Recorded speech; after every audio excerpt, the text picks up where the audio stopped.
So I'm pleased to welcome back Pat Henshaw to the podcast. Pat is the author of the Foothills Pride series of novellas available from Dreamspinner Press.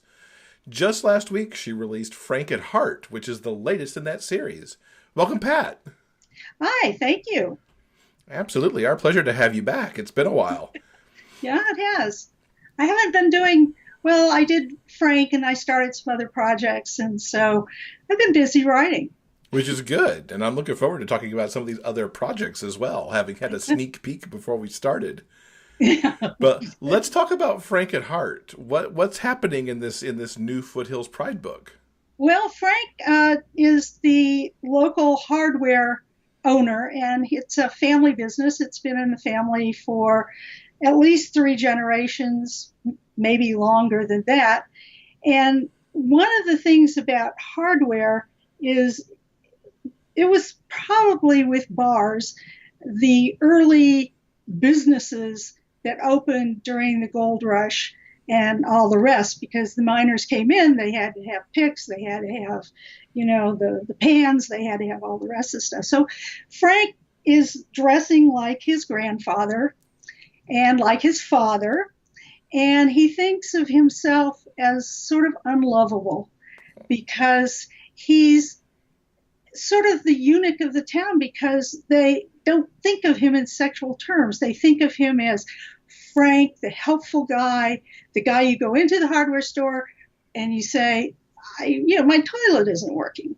My sink has got a problem. I don't know what's happening with the lights in my house, that kind of thing. And Frank has the answers. He can do the project. And so the people in town, nobody tries to fix him up. Nobody does anything else because he wears a bow tie and he looks geeky.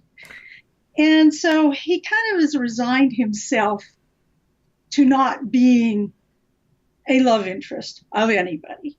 And what he ends up doing, of course, is driving out of town to the gay bars in Sacramento and, picking up somebody, spending the night with them, and then coming back home into the hardware store, right? Walks Christopher Darling. And Christopher is everything that Frank has ever dreamed about. And it turns out that Christopher might actually like him. And so the story evolves from there. Christopher is on the rebound from getting a divorce from his husband.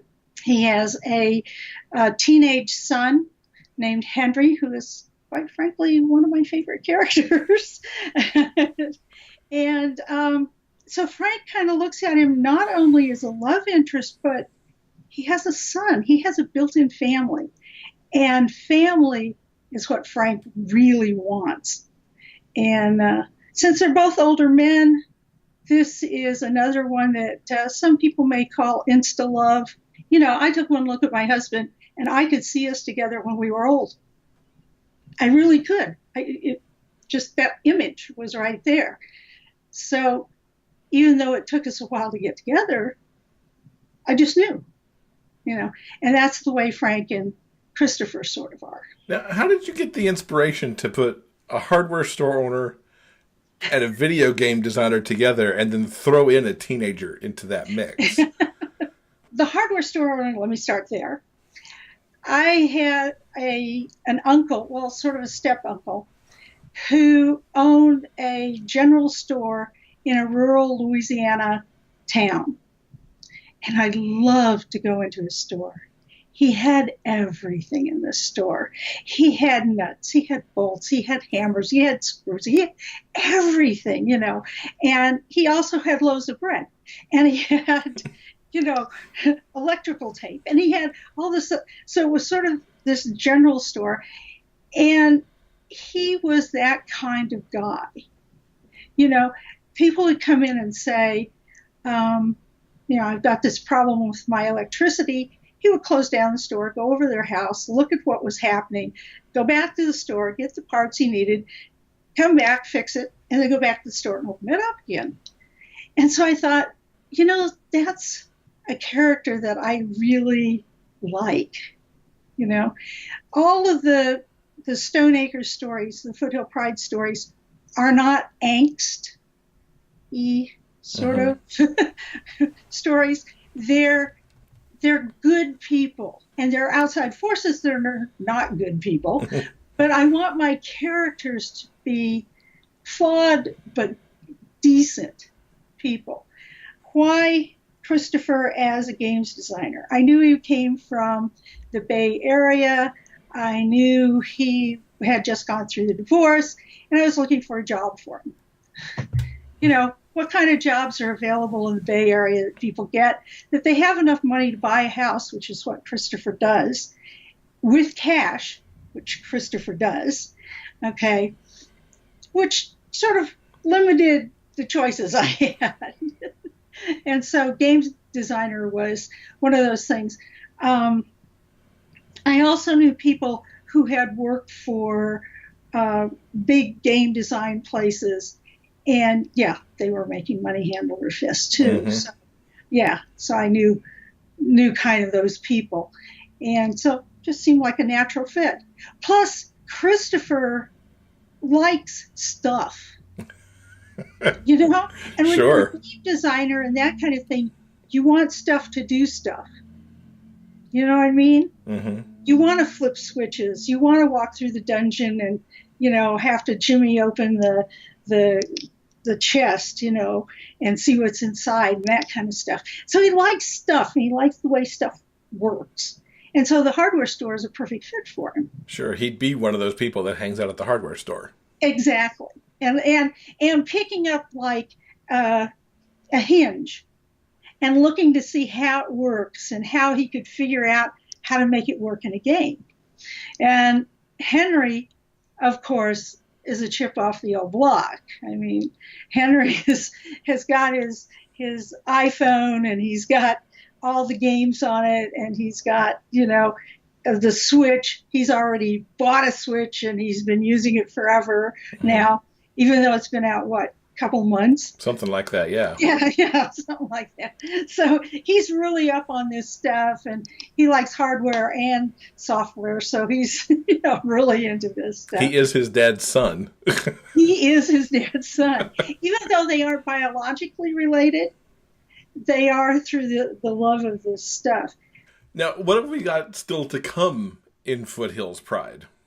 Okay, Foothills Pride is wrapping up. We've got 2 more books, and that's it. Then it's going to be an 8-book series. That's done. So the next one is called Waking the Bear, maybe. Okay. Working title. This thing has had maybe 6 titles, maybe 7 titles. Anyway, it's Ben Bear. And if you've read Bear Facts, this is the middle brother. This is Abe Bear's little brother. And he is kind of a woman's man, you know, a ladies' man, that kind of thing. He's always considered himself heterosexual. He likes girls, kind of, you know, but he doesn't particularly like men that way. He's just kind of, good old boy. He's just there. His brothers both came out in the Bear Facts, and he had no problem with it. Well, he had kind of a problem at first because he doesn't like to think of his brothers as having sex with anybody. Right? Doesn't matter if it's male or female. You know, you just don't want to look at your brother and think of him having sex. But anyway, so he goes into He's in the construction company, the same Bear construction company as his brothers, and goes into one of the abandoned buildings in Stone Acres, and there's this guy from the city who is a entrepreneur who's opened 4 bars in a bar-restaurant combinations in San Francisco, in different places in San Francisco, and he's smitten. It scares the hell out of him. He does not understand why he has this attraction. He doesn't understand. And so the whole book is him coming to terms with who he really is, and something he's never considered before and never thought about before. And so that's what it is. most fun I had on this book is I got to make up 4 bars.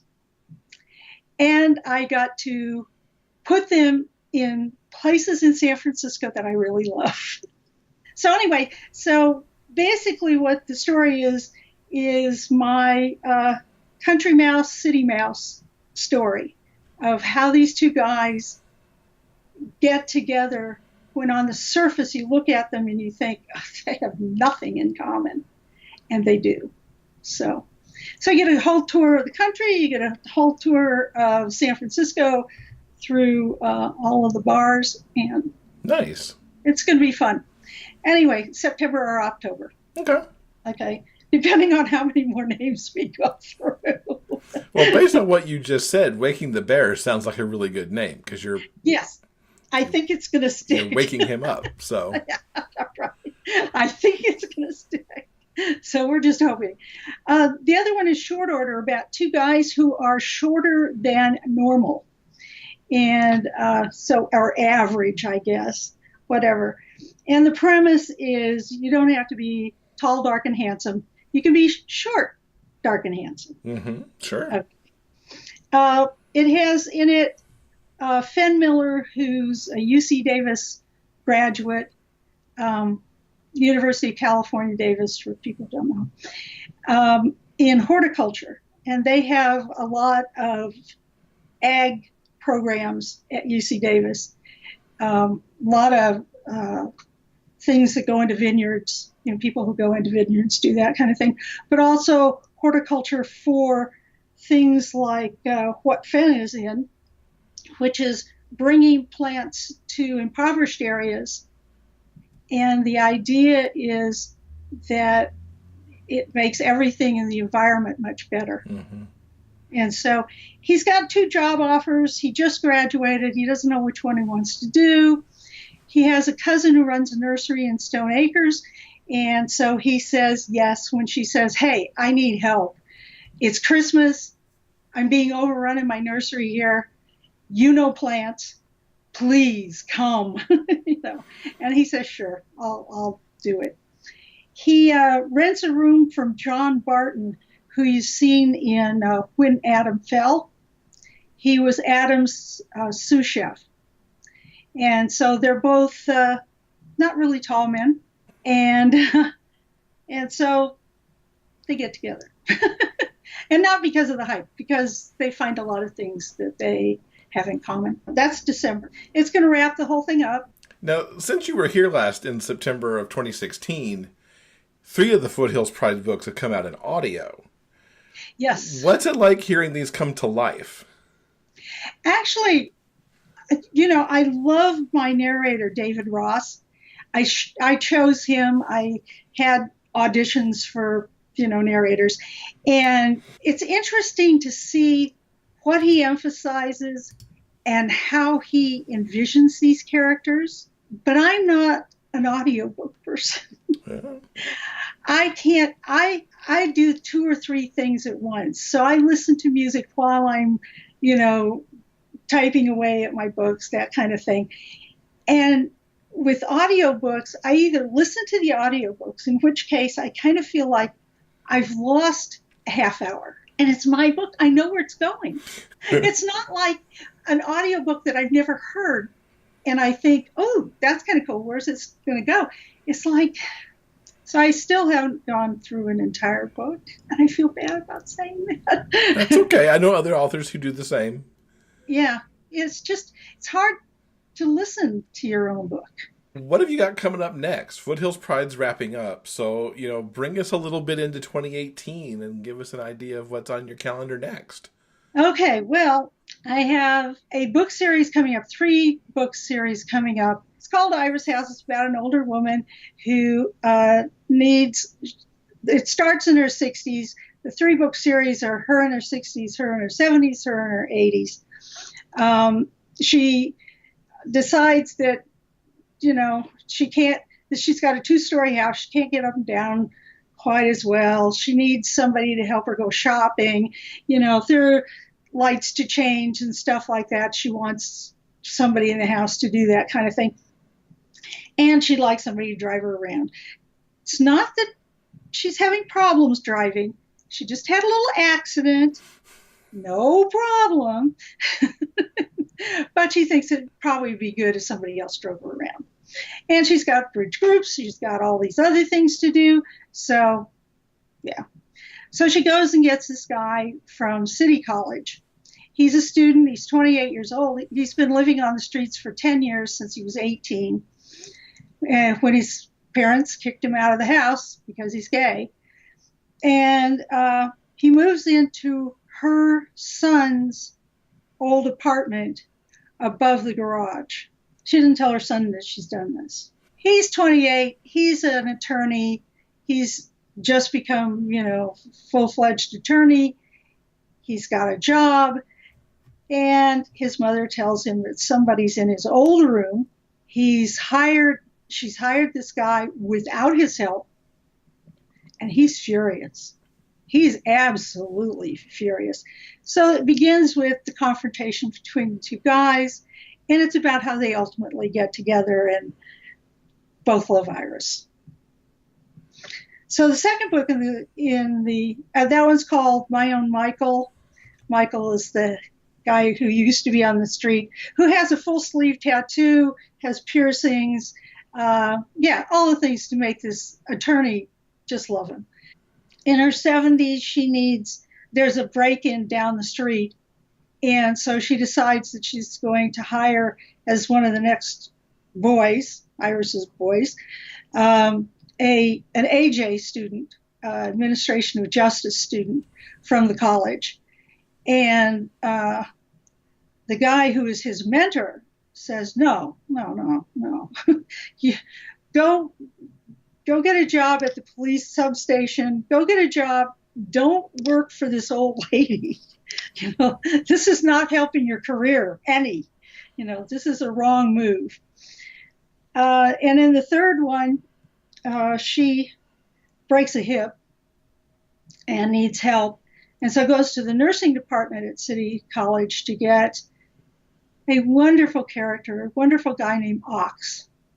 And everybody thinks Ox is the slowest, dumbest, stupidest person in the world because he is slow. And it takes him a while to get things. But once he gets them, he's brilliant. He knows how to do things. He knows how to clear through the clutter and do what's necessary, and not worry about the rest of the stuff. Anyway, and it's about his conflict with the doctor. It's about what's going on right now in gerontology, which is, do you leave people at home to live at home and die at home, or do you put them into some sort of care? And he and the doctor knock heads on that and end up getting together. So now you don't even have to read the book. Oh no, there's a lot of nuances in these that I like. I like how you're setting the romances around a character we don't normally see in romances, with this older woman who essentially now brings these men together. Exactly. And because Iris's son is gay. She knows he's gay. He is closeted gay. He doesn't even think and Michael keeps trying to tell him, look, if I had the parents you had, I wouldn't have been out on the street for 10 years. Just tell her. She's going to be fine with it. And Michael's no, that kind of thing. But guess where I got the idea of an older woman? Yes, indeed. My life in a book. Anyway. Now, you've also got this other book that we were talking about called Buckaroo's Heart that's coming up. Tell us about that one, too, because I'm really into the description on this one, because it covers so many kind of interesting things in my view. Well, I had 4 Foothills Pride books that I was going to write. Buckaroo's Heart was one of them. So I originally thought of it as a 12-book series. And Elizabeth said to me, no, we don't want that one as a Foothills Pride. We want that as a full-length novel on its own. Which of course, as a writer, this, immediately makes you go, whoa, whoa, do I have enough to talk about? That's a lot more words. And it's a lot more plot than you were thinking about. But Buckaroo's Heart is about this guy named Jake, and he's an functionally illiterate cowboy. He can read a few words. He can read words like stop, which is always handy to have when you go into town, that kind of thing. But he can't fill out forms. He can't do any of that kind of stuff. Fortunately, he has a friend named Hank who can do that. So he hangs around with Hank a lot. He and Hank become redundant because now ranches have very few cowboys. Cowboys are expensive.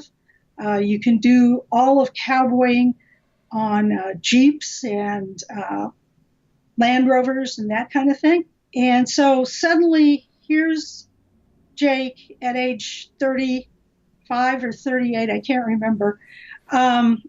Sorry. Once you get into the upper 30s, yeah, right.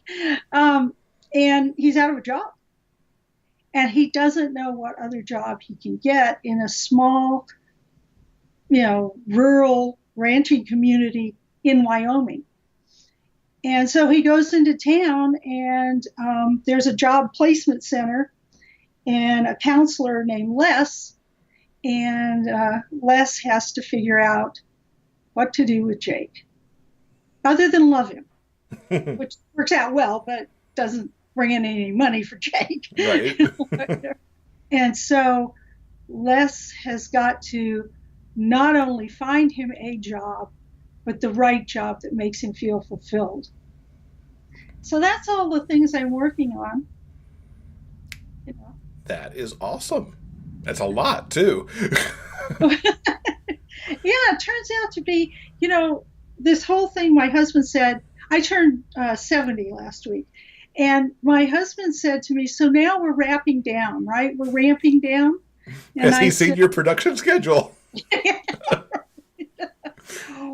Well, it depends on what you mean by ramping down.